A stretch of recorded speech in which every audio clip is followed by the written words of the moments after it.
Hello, everybody. This is Brian Ankney with AutoSuccess magazine.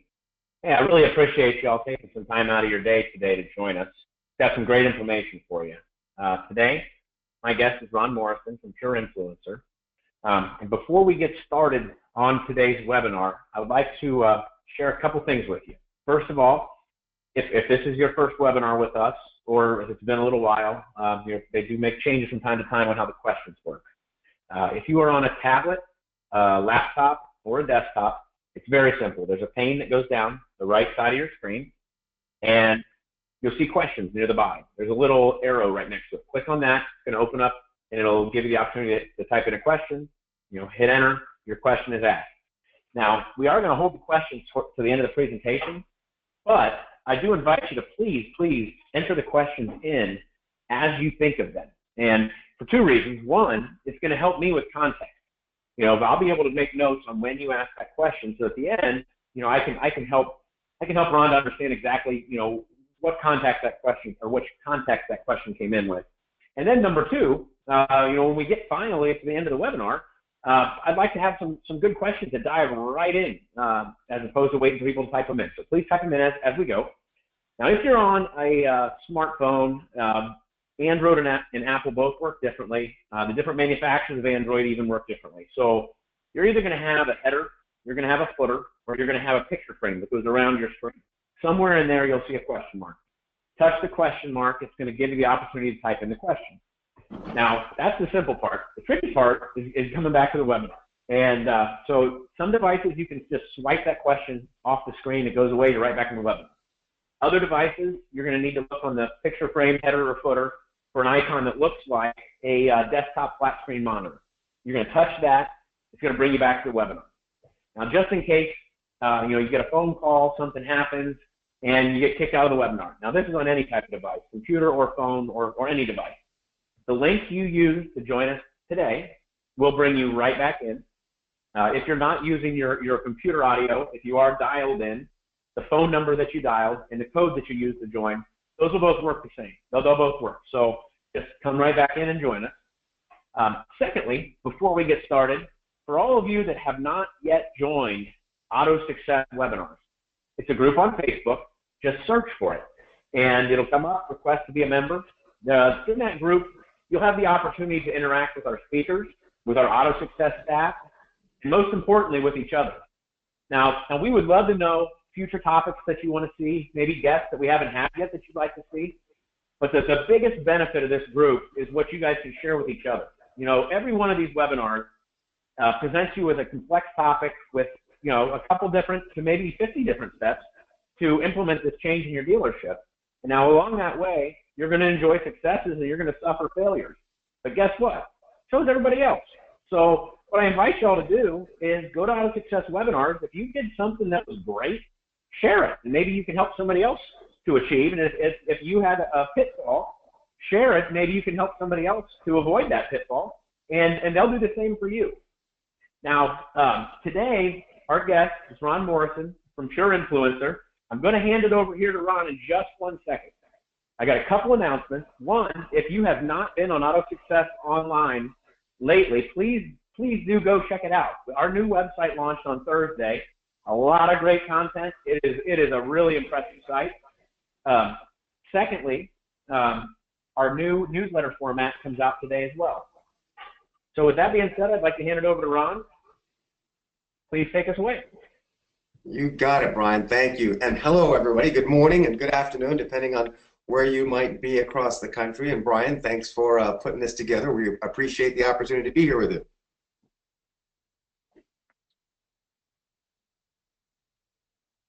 What we're going to do. Ron, you there? Yeah, I'm here. Can you hear me?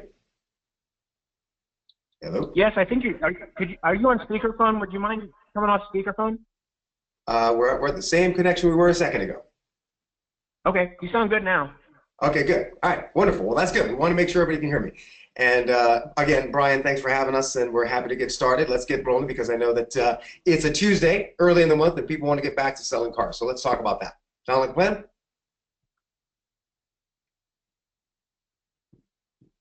All right. So let's talk about it. Today's goals. Today we're going to talk about some specific things around conversion, and in order to do so, I want to sort of lay out an agenda of what we're going to cover. We're going to cover the goal, of course, of selling more cars. We're going to talk about some shifts in automotive retail. We're certainly going to talk about web traffic. We're going to talk about lead to sales rates.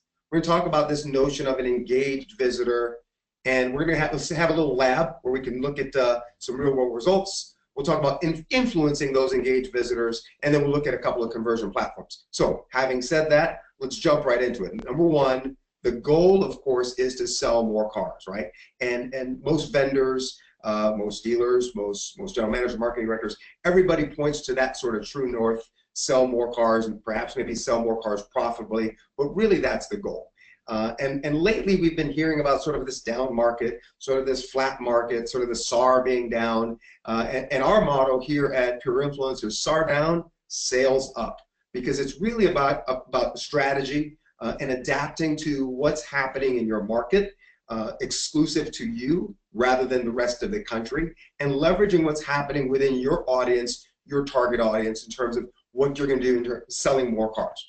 So the number one goal, of course, simply sell more cars. And today we're going to talk about it in the context of converting more quality website traffic.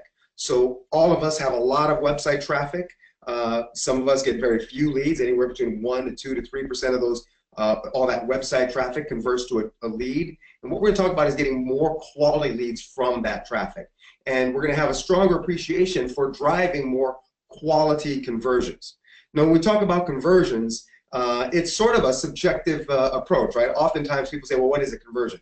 And there's a lot of things that a website conversion can be, and of course can't be, but what they typically are when we talk about a conversion is generally they're a lead form submission or a phone call or a chat or a text, social shares, map prints could be a conversion, right? If, let's say, for example, you had opened up a satellite service center or a satellite quick lube, and it's a brand new facility that's away from your dealership, and you wanted to make sure that people were finding that facility, you might build a campaign where map prints were a tangible conversion that you might want to measure against, right? So oftentimes that can be a legitimate conversion, and a lot more. Today we're going to talk about lead form submissions, getting those visitors that are on your website, those highly engaged visitors, to choose you rather than the competition, right? That's what we want, is a lead form submission, so that your internet department, your BDC, can engage that opportunity, set appointment, get them in the dealership, sell them a car. That's the strategy for selling more cars.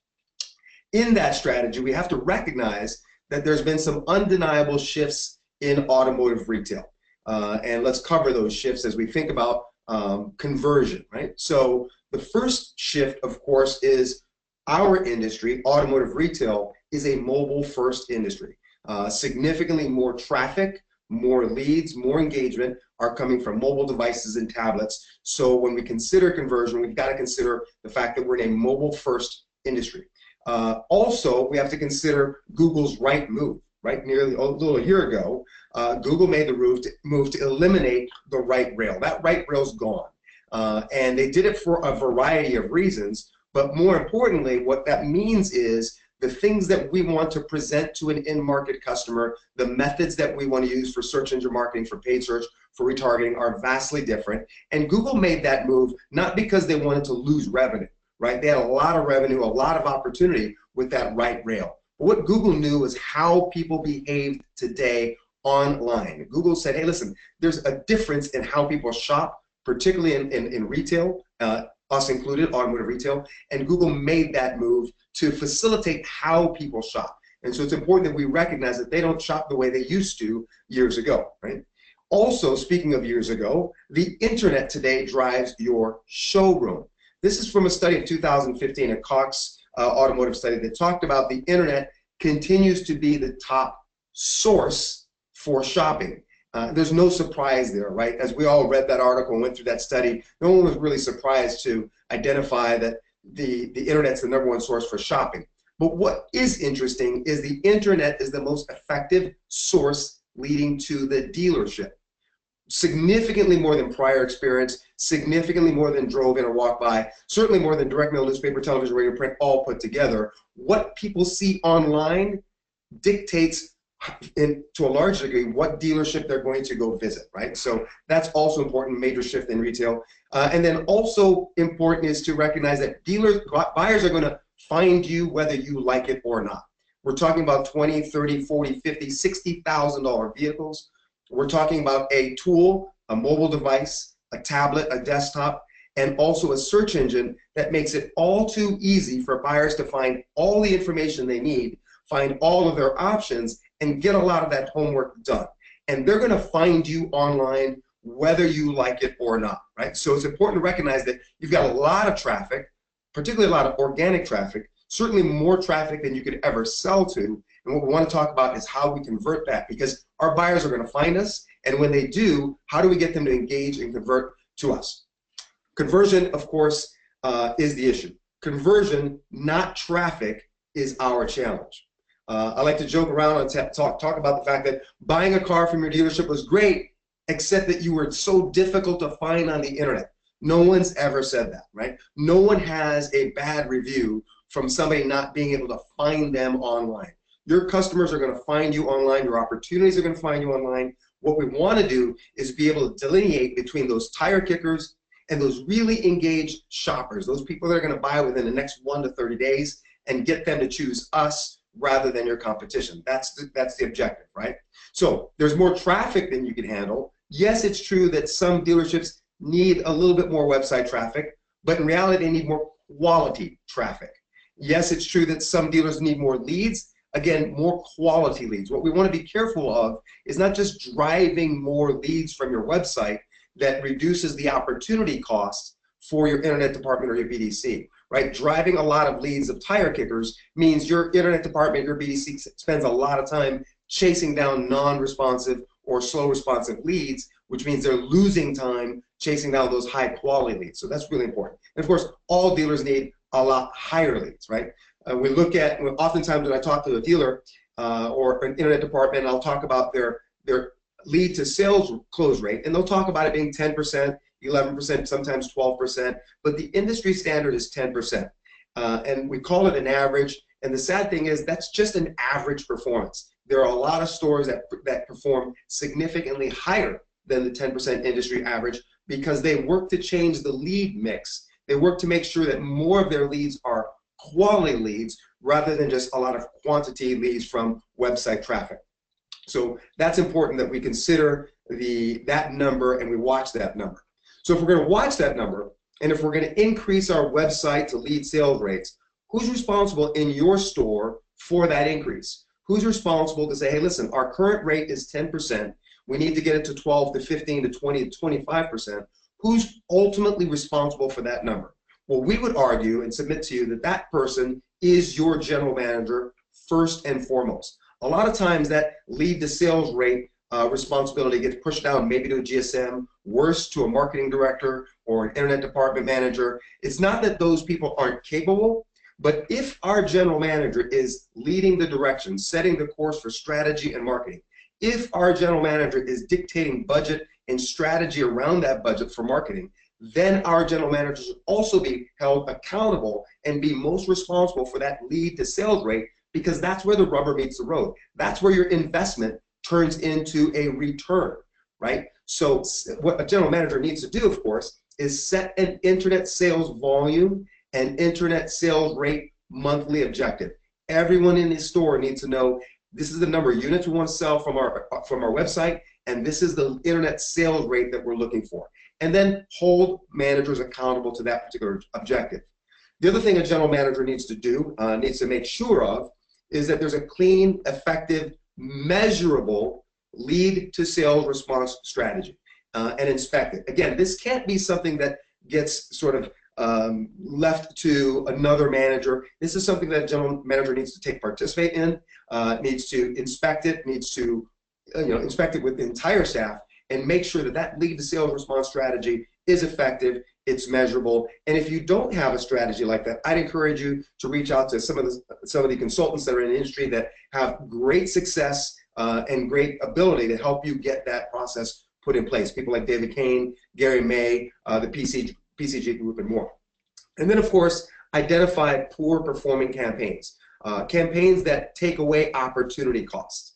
Opportunity cost means, again, do you want your internet department chasing down leads that close at 10%, 1 out of every 10? Or do you want them spending their day chasing down leads that close at 30%, 3 out of every 10, right? And that changes the opportunity cost mix. I would encourage you to study the PCG engagement project. Brian and Glenn Posh have done a great job in talking about and bringing to light engagement versus traffic.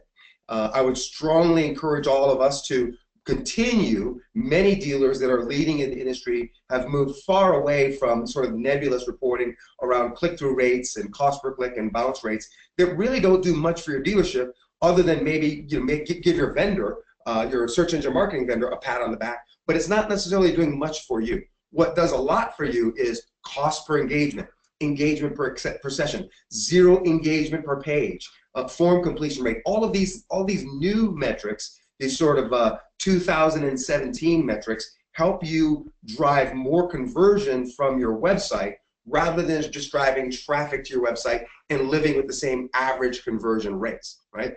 And of course, using conversion tools to drive engaged leads, again, not just more leads, right? You want to participate with a website vendor that understands the difference between an engaged lead and a regular visitor, conversion accelerators, conversion platforms. We'll talk about that here in a little bit, but that's also important. So these are things that a general manager needs to wrap his or her hands around and say, okay, cool, monthly objective, that's my responsibility. I want to make sure there's a strong lead to sales response strategy. I want to identify which campaigns are poor performing, and I want to make sure we're getting engaged leads, leads that are closing at a very high rate. And again, that's the general manager's responsibility.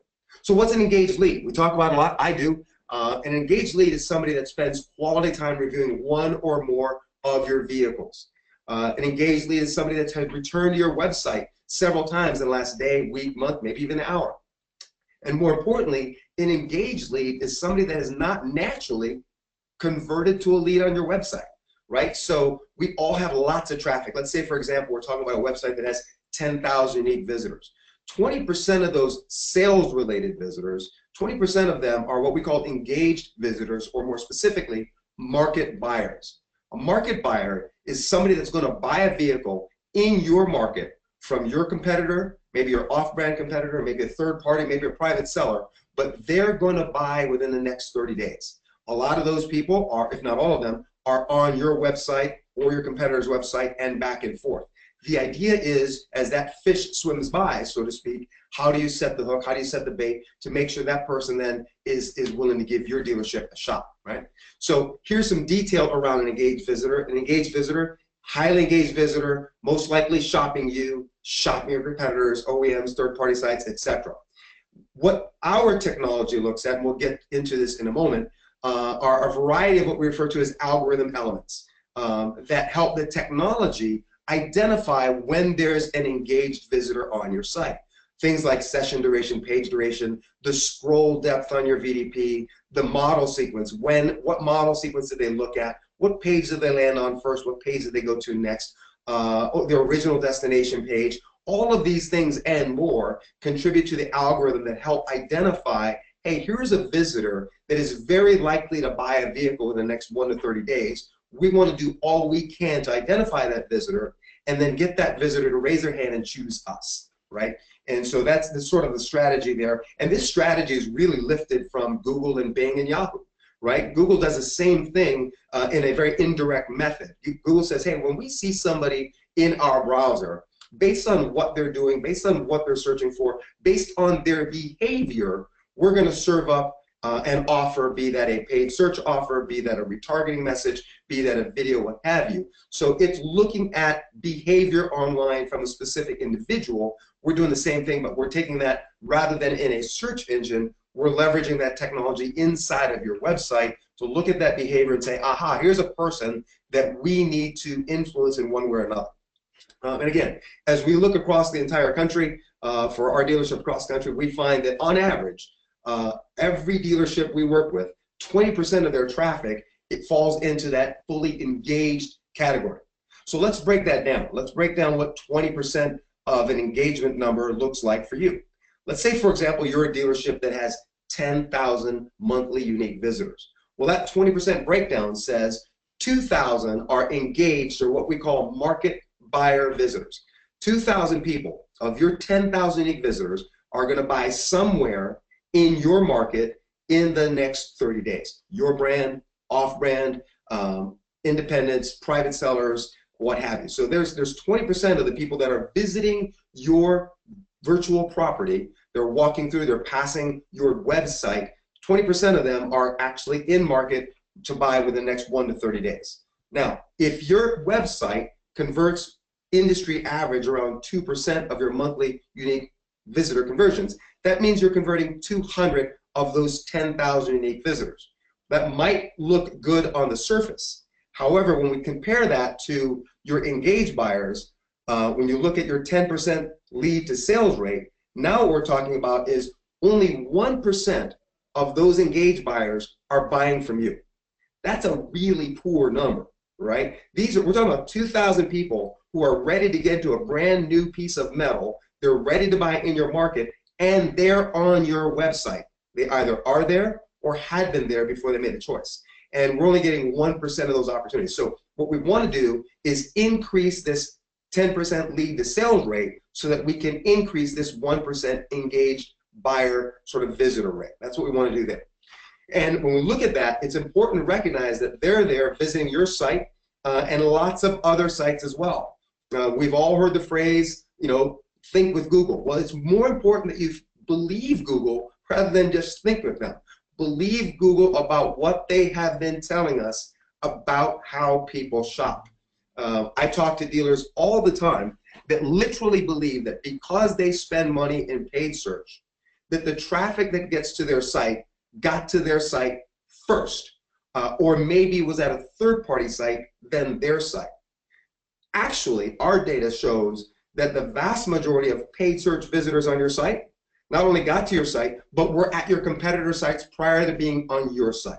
Right? There are a lot of tools that can actually show you that activity. So it's important that you believe Google that when they serve up an in-market buyer, that person's in market, meaning that person has been shopping. That's what an in-market buyer is. That person has visited an OEM, has visited your same brand competitor, off-brand competitor. So it's important to really understand that we're talking about an engaged visitor who's doing his or her homework, shopping multiple sites, more often the other sites before yours, right? A typical scenario is an engaged buyer who might be looking for a brand new Mustang, for example, visits ABC Ford and looks at one or two of those vehicles. And then, because we're talking about a $35,000 vehicle, he does the right thing, which is let me go see what the other dealership's prices and offers are.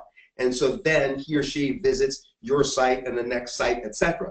And they do their homework and they go back and forth and iterate between the two. That's how people behave today. And what we need, of course, is the ability to recognize when we have a visitor that's doing just that. And that's what these sort of conversion platforms help you do. And when you can convert that person, now you're going to change the lead mix within your store, because now you're talking about converting a lead that has a high quality, high propensity of buying within the next 1 to 30 days, right? So we want to focus on identifying that shopper behavior. There's a rule that we sort of coined, if you will, several months ago. And that rule is called the 2% conversion rule. And you can look at it with your own numbers. We will here momentarily.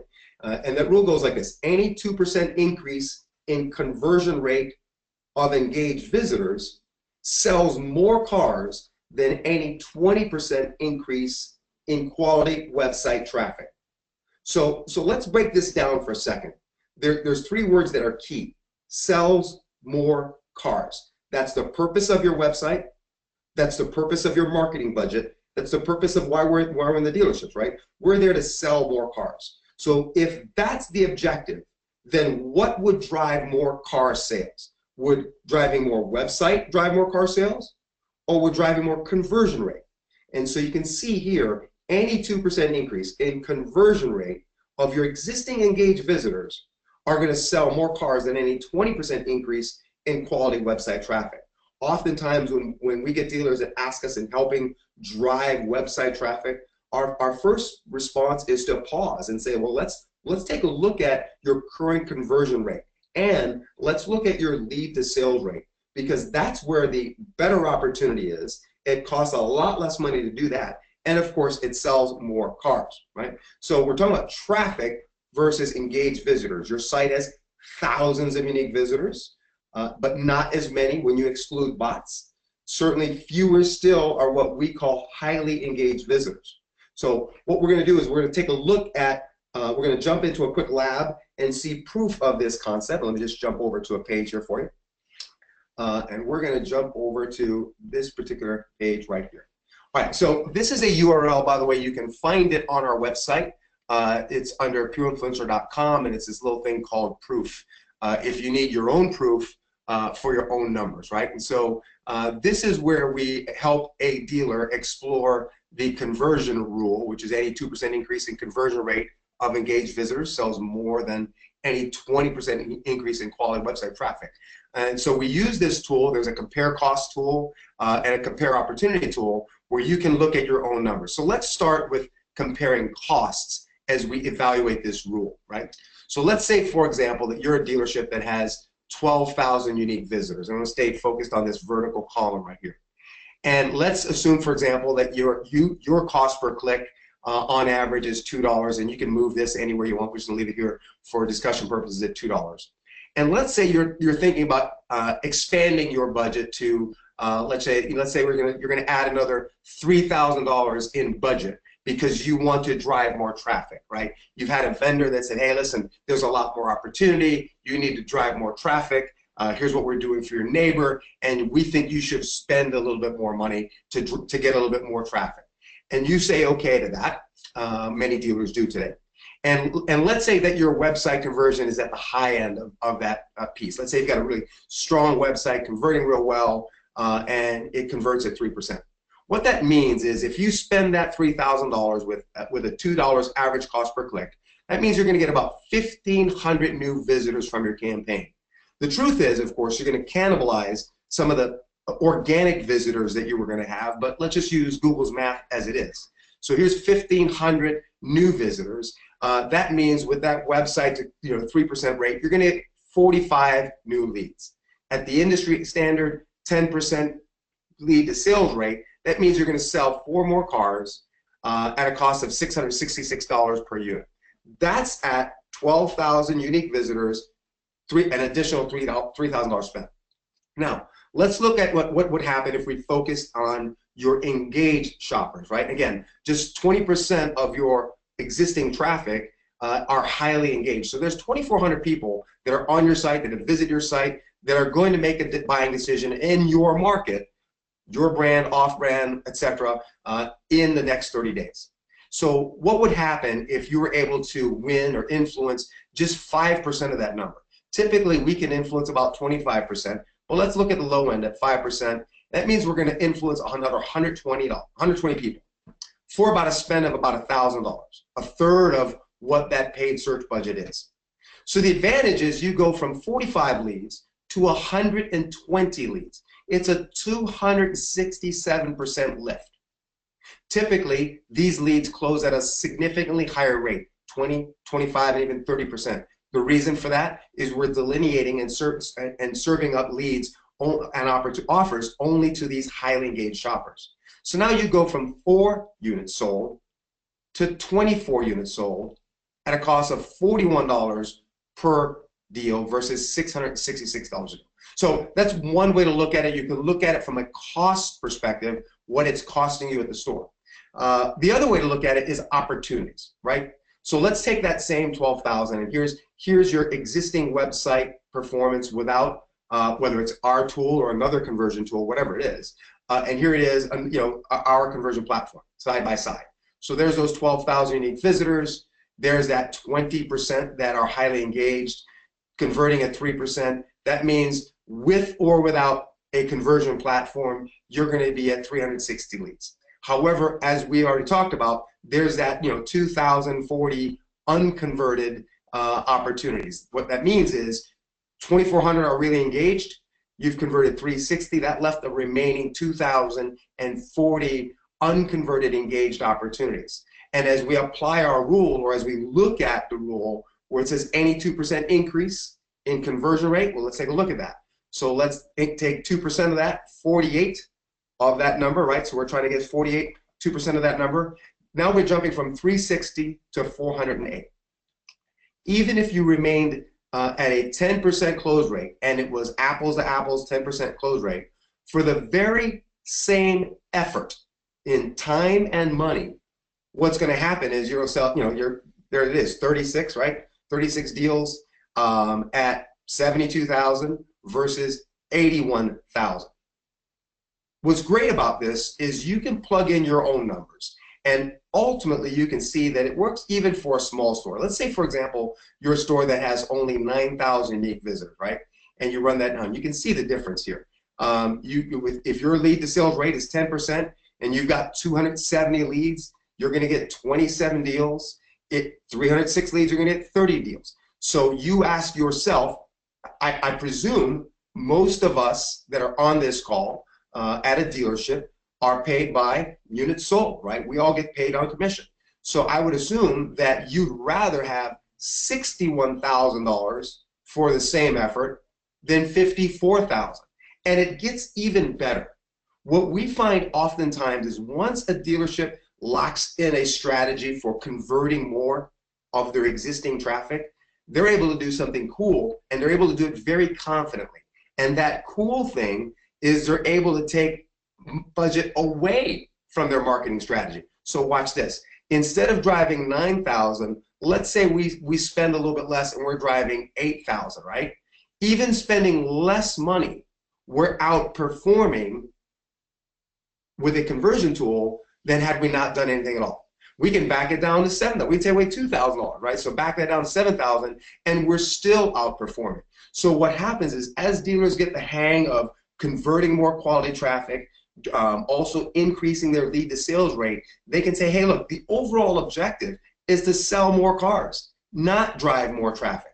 And if in fact we're selling more cars through conversion, then perhaps we can reallocate some of that spend that we're using on driving traffic to increasing the experience within the showroom, to driving training, to improving process. All of those, including gross margins, all of those things can be redirected so that you can do more with less in terms of traffic, right? So again, you can get to this, and you can plug in your own numbers. It's a link called Proof, and it's on our website, and you can either compare costs or you can compare opportunities, and you can go back and forth in that regard. So that was our lab.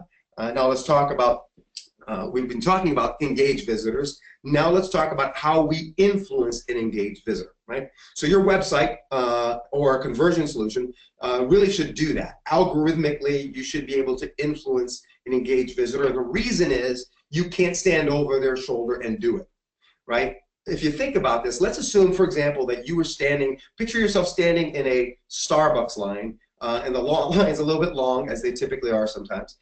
You're standing in line, and you happen to look at somebody who's working on their laptop on the table, maybe to the right of you, and you actually see that that person's on your website.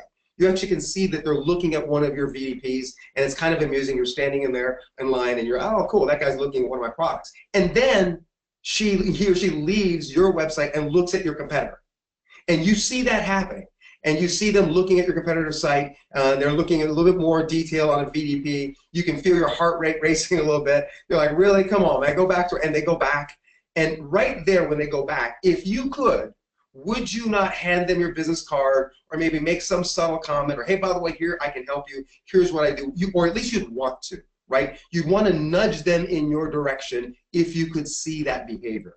That's exactly what we're talking about. That's the only thing we're talking about when we talk about influencing your visitors algorithmically.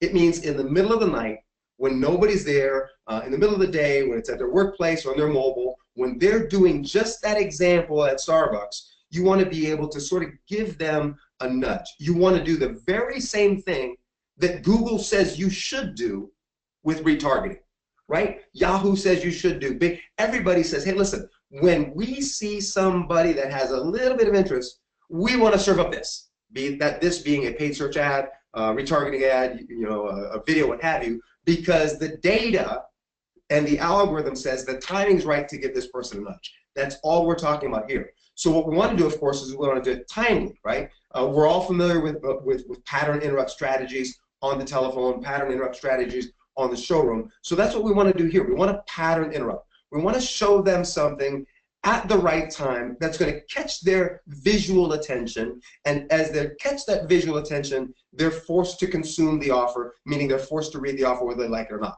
And that can be anything from the front of your dealership, a landmark creative, etc. But as they're shopping, as they're browsing, what we want to do is when we identify that they're highly engaged, then and only then serve them up a very relevant offer. So it needs to be timely, it needs to be algorithmic, it can't be to everyone on your site. The other thing, of course, is to remember that we're mobile first. So, of course, you need to serve up a mobile offer. I apologize, I took a screenshot there, so it's a little blurry, probably hard for you to read. But that mobile experience has to be clean, has to be elegant, has to be consistent, and of course, it has to be dynamic. And you want to be unique to your market, right? So, for example, what we want to do is slow them down just enough. What we found in our studies is that when you serve up a picture of a car to look to someone who's been looking at cars all day, all week, all month, the likelihood that they're going to hit that X is very high. But when you serve them up a community or a landscape relevant or something about your dealership, it gives them a very quick pause. They take that virtual interrupt, they take a peek at it, and now they have to consume your offer. And of course, when we're talking about offers and images, most importantly, they have to be credible. The message has to be believable. It has to be a manufacturesque. It has to be high grade, creative, and it draws someone in to go, ooh, cool, let me see that. Okay, cool, I can get an exclusive invite to that experience. I'm interested, I'm ready to go, right? So, for example, it might work this way. You've got someone on a website, they're cruising around, they're looking at photos, they're in the middle of their shopping experience, but they've passed that threshold of where most people on your website would have normally now or by now submitted a lead to you, and now it's time to give that person a little subtle nudge, and so we serve up a nudge. They can accept it, or they can decline it. And this one says, hey, here's 500 off, or 1,500 above your KBB, and they can accept or decline that offer, and they can move on, right? And the idea, again, is a very timely, creative incentive. Here's another one where somebody might be scrolling around on a search result page. They haven't really landed on a particular vehicle, but the algorithm was set for that particular dealership to identify this engaged buyer, and then, of course, serve up an offer, and it says, hey, get $250 off any new Toyota. What's important is A, the timing, B, the creative, and then C, it's got to be unique to your dealership. And by unique, meaning there is no such thing as a one-size-fits-all algorithm. So we use an algorithm that's fine-tuned to each and every dealership. We help influence inside the algorithm what a session is, what a VDP timing is, the number and sequence of pages. All of those things gets fine-tuned per your website because you have a unique brand, you have a unique location, you have a unique set of inventory, you have a unique look and feel. All of those things are different from your dealership than the other store in the market. So we fine-tune the algorithm, make sure that the timing works specifically for people that are on your website relative to the behaviors that are on your site, right? There are a lot of people, of course, that can help you with conversion-focused strategies. Some of those vendors, people like PCG companies, I just mentioned them, Kane, Gary May, Entice also, and of course us at Pure Influencer. And there's that strategy that we use for driving conversion, and all of these sort of vendors can help you implement a strong lead to sales strategy as well as a website visitor conversion strategy as well. With that, I'm going to give you a quick peek into our platform. We call it My Offer. It's actually been rebranded. It's been out in the market for a while. Lots of people use it. It's called Live Offer, but we've rebranded it to My Offer. You'll find that it's fully customizable, plug-and-play solution with absolutely any website. Lots of analytics that you can dive into and look at the performance of each and every one of the different offers that you have.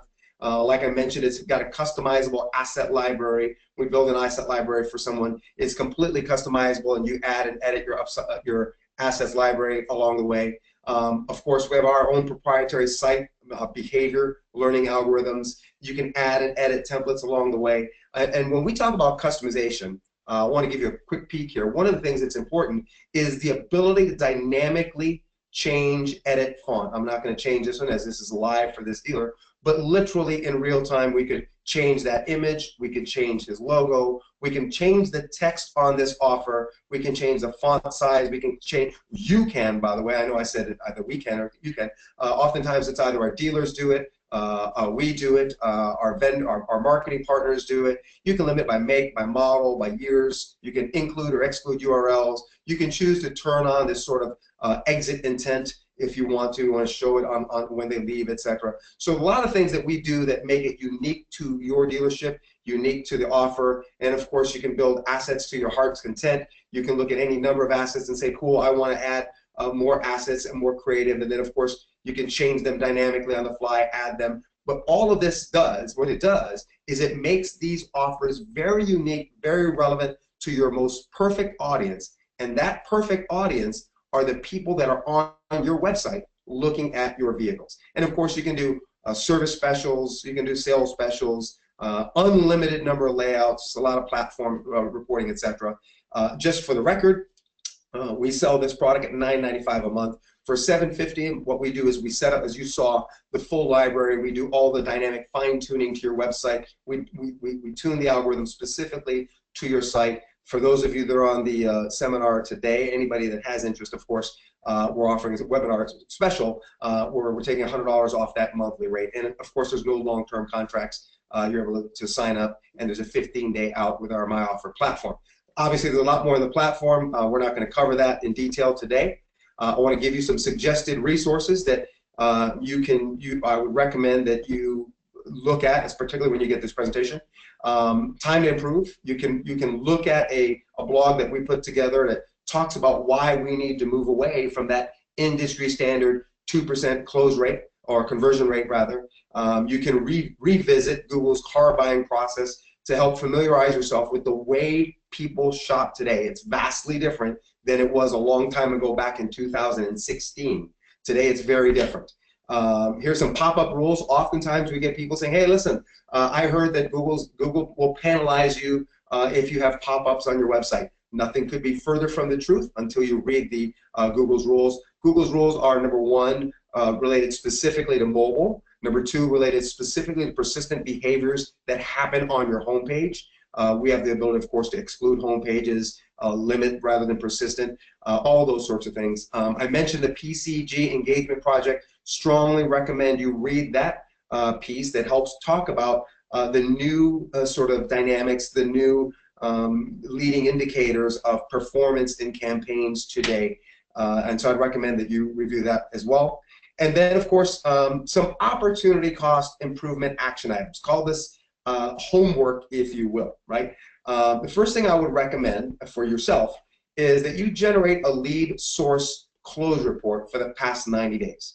Close the door to your office, print out that offer, or print out that report rather, or just certainly have it on your screen, and then identify all the sources with less than a 7% close ratio over 90 days. Take a look at every one of those sources and count them. And then say to myself, how often does my internet department have to chase down all of these leads and the close ratio is less than 7%? Right? So that's why we're going to be able to get a handle on what we call this opportunity cost and lead mix. You want more leads that are closing at 12, 13, 15, 20, 25, 30% than you have leads that are closing at 7%. Use an opportunity cost calculator to understand your dealership's opportunity cost, so that our proof tool that we had on our website.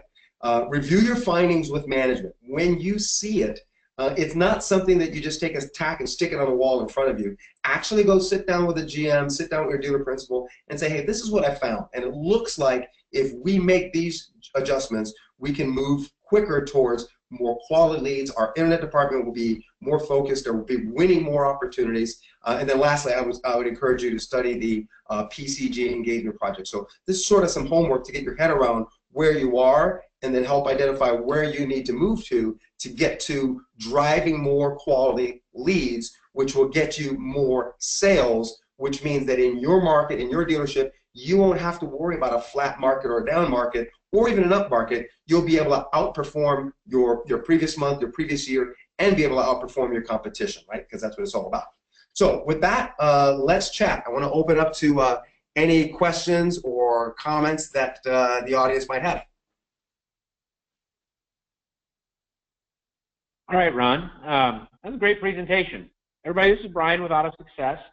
At this point, we've got some questions already typed in. I'd like to remind everybody, please type in your questions and we will get to them. Our first question, Ron, is why shouldn't we just serve up offers to everybody on the website? That's a great question. We get that question often, and I'll tell you why. When you serve up offers to everybody on your website, the first thing that happens is you get a lot of leads, and everybody's really excited. Cool. But you also get a lot of leads from people who have no intention of buying this month, perhaps not even next month. And what happens is you lose the opportunity cost gain loss within your internet department and your BDC. You have your internet department now chasing down leads that have close ratios of 6, 7, 8, 9, 10%. And in other words, look at it this way. You have an internet department that's winning only 10% of the time. What you want is an internet department that at the end of the day at 5 o'clock, 6 o'clock, they're going home knowing they won 20, 25, 30% of the time, right? Winners continue to win more. And so what we want to do is make sure that the leads that we give them have a higher close rate than not. So the reason we don't serve up leads to everybody is we're using technology to sort of discriminate with the most likely candidate to serve up an offer to, and then have them submit a lead so that we get a better opportunity for our internet or our BDC. Okay. Here's our next question. Aren't pop-ups too intrusive and annoying? Well, yeah, absolutely. I don't like them any more than you do. As a matter of fact, if we look at some of the trends in the industry, we're talking about delivering vehicles to people's homes because they believe we, you and me, and the dealership are annoying, right? But what we're here to do is we're sell more cars. And so what you find is when you do a timely pattern interrupt, when your pop-up is timely, and let's look at the context of a retargeting pop-up. You're in your browser. You're at ESPN.com. You were on ABC Motors yesterday. You were on there the day before, but today you're at ESPN.com and you want to watch a highlight, and then there's a pre-roll video for the dealership that came up.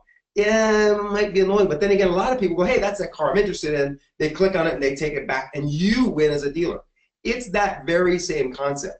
We have to remember that we're serving up customers, not serving up ourselves. And so when the technology says, hey, look, here's somebody that probably should have filled out a form submission. They haven't yet. What do you want to do about it? Do you want to give them a subtle nudge? And by the way, our technology, at least ours anyway, throttles that subtle nudge. You can serve it up just once. You can serve it up 1,000 times if you want to. And you can choose when and where you serve up that little nudge. But that's all you're doing. You're just saying, hey, listen, here's a person that really should have submitted a lead. They haven't yet. Let me give them a little offer. Let me give them an incentive to see if I can win that opportunity. All right. We have another question. What can we do with unconverted engaged? Anything beyond retargeting?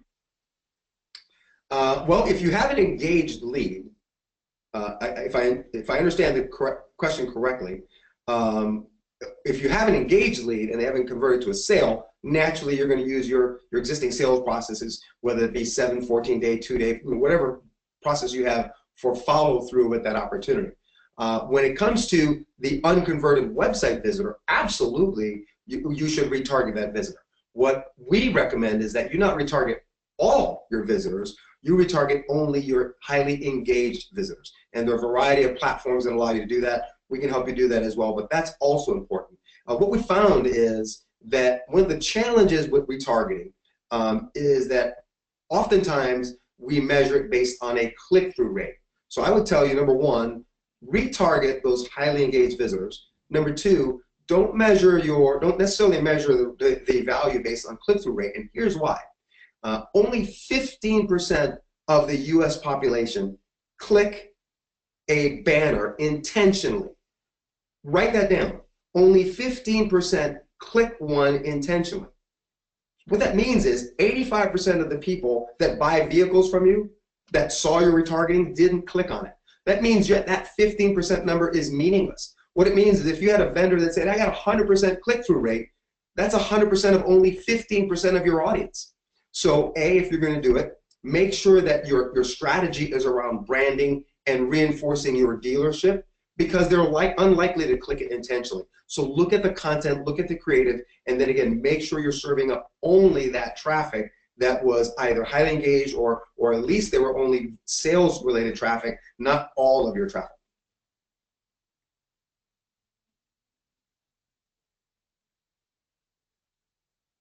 Did I scare you with that question, Brian?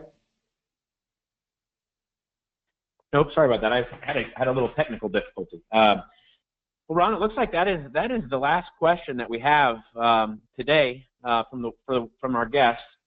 This is Brian with AutoSuccess. I'd like to thank you all for coming again today, and Ron, I'd really like to thank you for taking the time to share all this great information. One thing I'd like to let you all know is you guys were part of our largest audience. We actually ran out of seats today, so we will be redoing this webinar for an encore presentation as soon as Ron is available, and he and I are going to talk about that after this.